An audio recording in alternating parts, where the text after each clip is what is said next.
Alors bonjour, aujourd'hui on va voir la réponse immunitaire innée, qui s'appelle la réponse inflammatoire, qui fait suite à une coupure de la peau en général.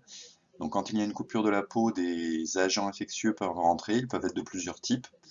Donc là vous avez les bactéries, vous avez des champignons, vous avez des amibes qui sont des cellules eucaryotes, on voit le noyau. Vous avez des virus aussi, et il y a d'autres choses qui peuvent vous contaminer. Donc comment va faire votre organisme pour se protéger de ces agents infectieux? C'est ce que l'on va voir. Alors on va voir ça avec un schéma de ce qui se passe donc au niveau de la peau. Donc vous avez la peau qui est représentée ici avec une simple couche cellulaire, c'est un peu plus compliqué que ça bien sûr, et vous avez fait une blessure, comme vous avez vu sur la photo précédente. Sous votre peau, il faut savoir que vous avez de nombreux vaisseaux sanguins, des très très fins qu'on appelle des capillaires, et on verra qu'il y a bien sûr d'autres structures, c'est très très schématique.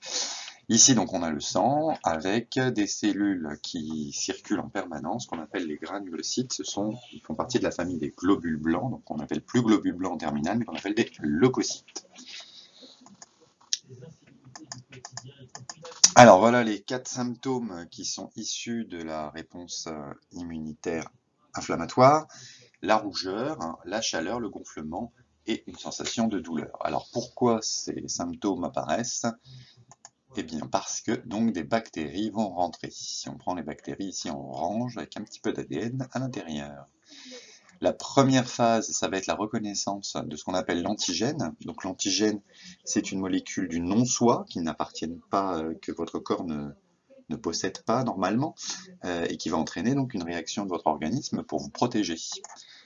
Donc c'est des récepteurs qu'on appelle PRR, qui sont sur des cellules qu'on appelle dendritiques, donc c'est aussi des leucocytes, un peu plus gros en général, et donc qui naviguent dans votre corps et qui sont là pour reconnaître les cellules intruses. Donc une fois que les récepteurs sont fixés à l'agent infectieux, vous allez avoir un ensemble de cellules leucocytes, les macrophages et les mastocytes, qui vont aussi participer à la reconnaissance, et ils vont, dès qu'ils auront reconnu l'intrus, produire des molécules qu'on appelle des médiateurs chimiques.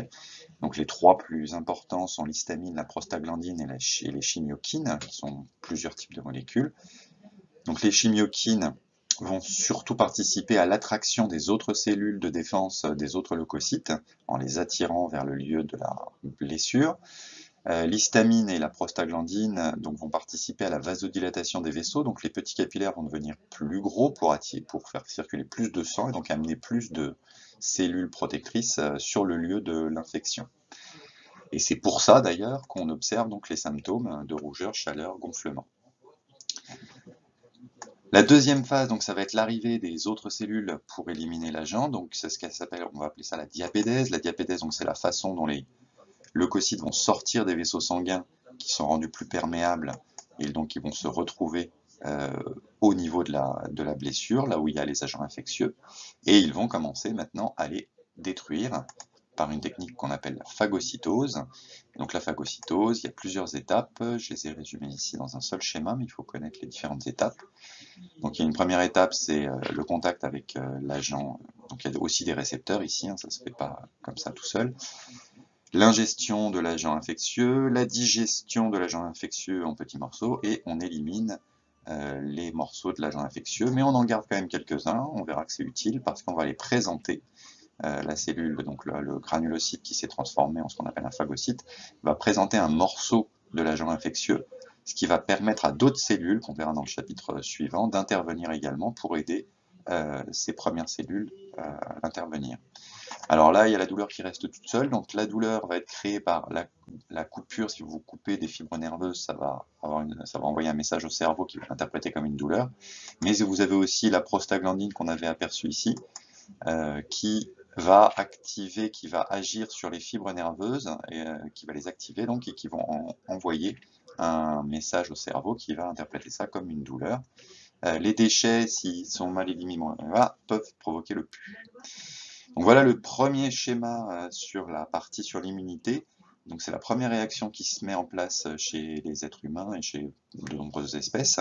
Elle est donc, on appelle ça innée, c'est-à-dire qu'il n'y a pas de sélection, ça se fait de manière générale. Quel que soit l'agent infectieux, le schéma et les cellules qui interviennent sont semblables. On verra que dans un deuxième temps, une réaction plus pointue peut se mettre en place.